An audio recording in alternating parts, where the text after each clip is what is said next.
काय नाव आपलं? तानाजी खंडेराव रहाडे. रहाडे. गाव कोणतं तुमचं? पिंपळगाव डोकरा, तालुका इगतपुरी, जिल्हा नाशिक. जिल्हा नाशिक. बरोबर. आज आपण हा जो प्लॉट बघितला आहे, तुम्ही जी लागवड केलेली, ही कोणत्या कंपनीची कोणती व्हरायटी? ही अजितची चॅम्पियन म्हणून व्हरायटी आहे. मागच्या वर्षी आमच्या बंधूंनी लावली होती. बरोबर. त्याच्यामुळे मी इथून मागं खूप व्हरायट्या लावल्या नामांकित कंपन्यांच्या. बरोबर. मला त्याचं पाहिजे तसं हे नाही वाटला. बरोबर. त्याच्यापेक्षा मला ही चांगली वाटली. उत्पादन भरपूर मिळालं, फळ पण चांगलं टणक आहे.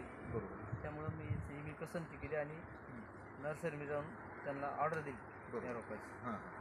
मग ही साधारणतः लागवड कधी केलेली आहे? लागवड नागपंचमीचे आमच्याकडे लागवड असते साधारणतः. हां. मग नागपंचमी 4-8 दिवस मागं पुढं असं. 8 दिवसानंतर लागवड केलेली. आतापर्यंत किती तोडे झाले तिचे? आतापर्यंत 3 तोडे झाले. मग याच्यात काय वाटतं तुम्हाला या व्हरायटीमध्ये आणि आतापर्यंत तुम्ही ज्या व्हरायट्या लावल्या असतील याच्यात फरक काय जाणवला? फरक आहे जसं फळ पण चांगले आहे आणि मार्केटला साईज पण चालते आणि क्वालिटी चांगली आहे आणि विक्रीला पण एकदम फास्ट आहे. एक नंबर असं एकदम सहज विकलं सहज जातं. विकलं जातं. मग सहज जे विकलं जातं त्याचा काय तुम्हाला म्हणजे असं कशामुळं सहज विकलं जातं असं जे तुम्ही म्हणताय?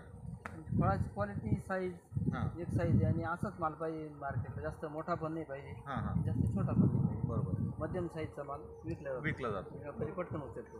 बरोबर. मग आता तुम्ही जे आता बऱ्याच वर्षापासून टोमॅटो हे करतायत, ही तोडायला कशी जाते व्हरायटी? चांगली वाटते ना तोडायला? बांधायला काही अडचण नाही? फुटवे वगैरे कसं काय वाटतं हिला? फुटवा पण छान आहे. रोगराई रोग कमी आहे याला इतर व्हरायटींपेक्षा. बरोबर.